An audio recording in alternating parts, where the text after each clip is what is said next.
నేను ఇప్పటికీ సిన్సియర్గా చెప్తున్నటువంటి విషయం ఏంటంటే, అంటే ఎంఏ చదువుకున్నాను కాబట్టి అప్పుడు కాస్త ఈ మహాభారతంలో ఉన్న పద్యాలు అవి చదువుకొని కంఠస్థం చేయకపోతే మార్కులు రాకపోతే క్లాస్ రాకపోతే ఉద్యోగం రాదు. అందుకని చదువుకున్నప్పుడు తప్ప మహాభారతం మీద అత్యద్భుతమైనటువంటి ప్రేమ ఉండి చదువుకున్న వాడిని కాదు. ఇది అక్షర సత్యం.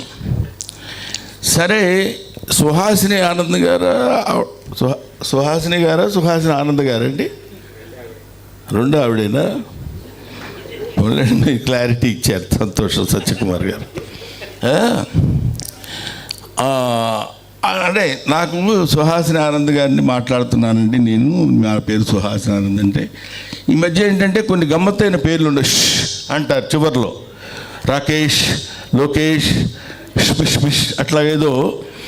అలాగా ఏంటంటే కాదండి, ఆవిడ నేను స్పోక్స్ పర్సన్ అండి బీజేపీ. ఓహో, అప్పుడు అమ్మ మీరు ఇంతకుముందు ఏమైనా లెక్చరర్గా చేశారా అని అడిగాను, నన్ను ఆహ్వానించినప్పుడు. లేదండి నేను స్పోక్స్ పర్సన్గా చేస్తున్నాను. ఓహో అలాగా అండి అని ఆవిడ ఈ తెలుగు భాష ఔన్నత్యం గురించి, నన్నయ్య భట్టారు గురించి మాట్లాడుతున్నప్పుడే ఒక అందమైనటువంటి అనిర్వచనీయమైనటువంటి ప్రేమ ఆ భాష మీద, ఆ నన్నయ్య భట్టారు మీద ఉంది అనేటువంటి నమ్మకం నాకు కలిగింది.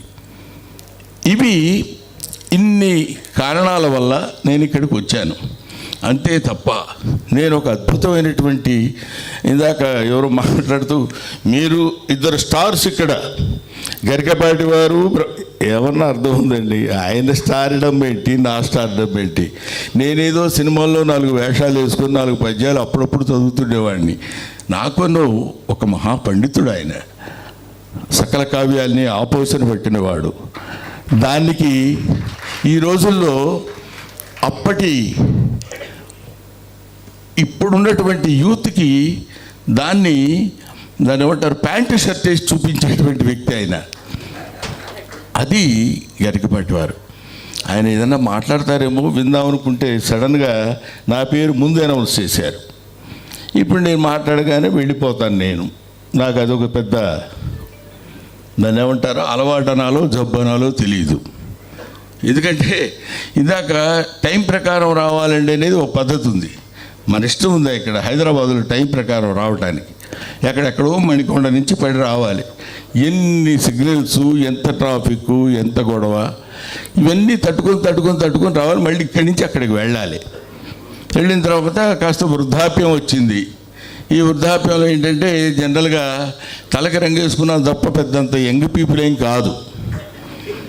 ఈ దీంతో కొట్టుకుంటూ మళ్ళీ అక్కడికి వెళ్ళేసరికి వాళ్ళు రండి అంటారు. మీకు తలకి రంగేసుకునే భారం లేనట్టుంది మీకు.